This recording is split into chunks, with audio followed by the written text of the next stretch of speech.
Hello everyone, Marcus here and welcome to the channel. And today I'll be doing a video. This has been a public demand. A lot of you have been asking for an update for this list. So today I will be giving you my updated list for the best wide foot friendly sneakers that are out now in the market. So let's go.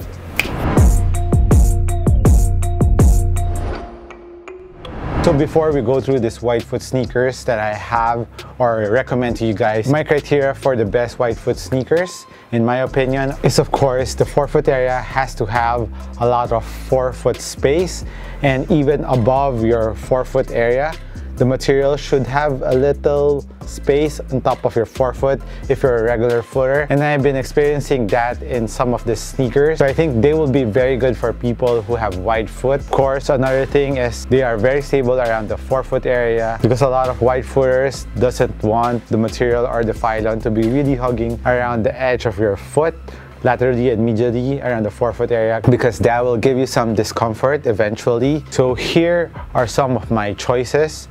First up is of course the Why Not 0.3. The Why Not line has been consistently good for wide footers. I think Russell Westbrook has a wide foot, so the shape of his sneaker are very friendly for wide footers. That also goes to the sneaker because it has space above your forefoot area.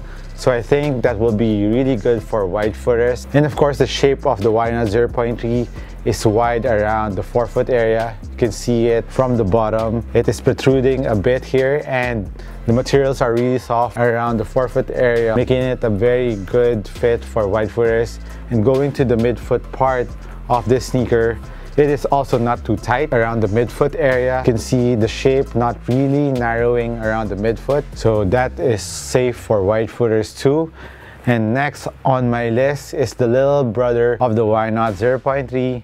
It is the One Take, or the Westbrook One Take from Jordan brand. It has the same shape or mold from the Why Not 0.3. As you can see from the forefoot area of the One Take, it is as high, or it's a little bit kind of higher a bit on the One Take, just comparing it now. So wide footers, you're very safe on the One Take.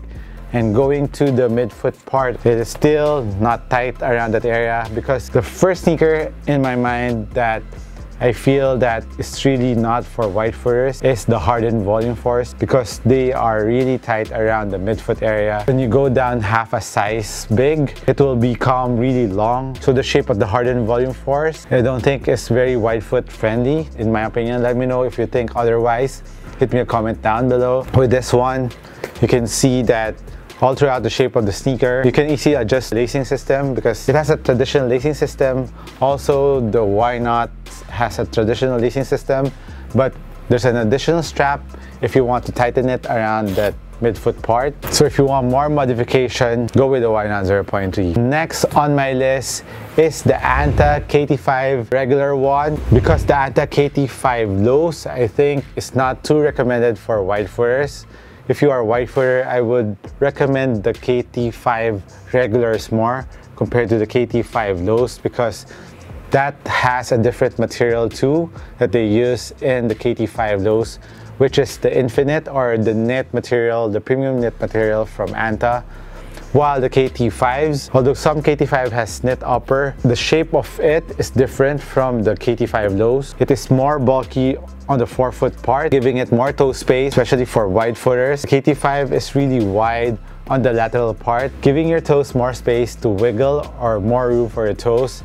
And of course, the lacing system of the KT5, it has a traditional lacing system below the shroud, and you can easily adjust it. And as for the midfoot part of the KT5s, it has space too, so it really isn't narrow in any parts of the sneaker. And another sneaker from Anta that is wide foot friendly too is the GH1. That is really wide on the forefoot area. You have space there, and what's nice about it, although they have space around the forefoot area, even if you're a regular footer or a wide footer, it has leather in the forefoot. Thus, the material isn't stretching anytime, so it really gives you that support at the same time, the space that your foot needs, especially around the forefoot area. As for the midfoot part of the GH1, it is kind of similar to the midfoot of the KT5s, so it's really safe for wide footers. The GH1 has a traditional lacing system. Very easy to put your foot in. Next on my list is the Adidas Dame 6. Very similar to this bunch. Look how wide on top of the forefoot is. So there's a lot of toe space around the forefoot area, and it is a very wide sneaker, and the materials are really soft on the Dame 6, and around the midfoot part of the Dame 6 it is also very wide. And since the Dame 6 is a low cut sneaker, it's easy to put your foot in. That's what I forgot to mention on some of the sneakers. They are all very easy to put your foot in. The Y knots, the one take, the KTs, you just need to remove the shroud and you can easily put your foot in at once. And also in the Dame 6, it's no different. It has a traditional lacing system. You can just move the tongue and you can easily slide your foot in the sneaker. Next on my list is another Adidas sneaker. It is the bywx version 2, a sleeper for this year. bywx version 2 is really one of the most underrated sneaker for 2020.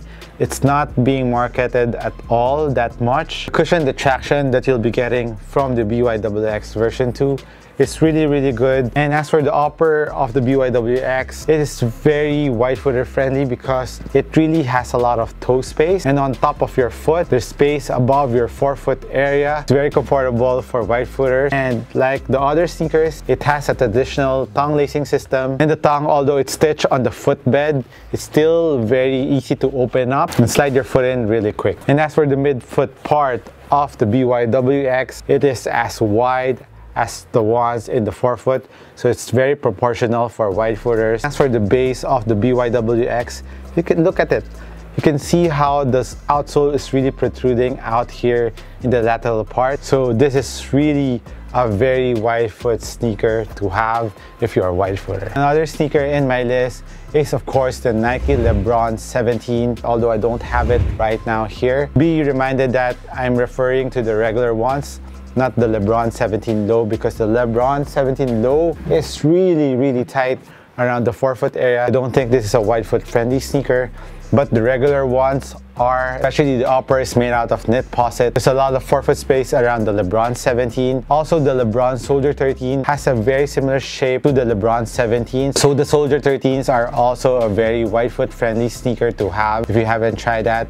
And for the Soldier 13, it's very easy to put your foot in because it has straps only, and the flap around the ankle opens up really easily. As for the Lebron 17 regulars, it's kind of hard to put your foot in around the ankle area because it has knit. It's a one booty upper, but once you slide in your foot, then you're good to go. Another sneaker that I think is wide foot friendly, and I think you'll be surprised by it, is the Kobe 5 Proto, because the Kobe 5 Proto in the forefoot area has a lot of forefoot space. Above my toes, I can feel that there's more space in it. Comparing it to the Kobe 8, Kobe 4 and the Kobe 5 Protos is a lot more wide footer friendly compared to the recent Kobe sneakers that are out in the market. Plus, the Kobe 5 Proto, in my opinion, has a very nice fit, and of course, it also has a traditional lacing system, and it's a low cut, making it easy to slide your foot in. That's it on my updated list for the wide foot friendly sneaker as for this September 2020. Let me know if I missed any sneakers. Hit me a comment down below. I hope I help you out, my wide foot friendly viewers. This has been Marches once again. Thank you for your support. I'll catch you on the next one. Peace.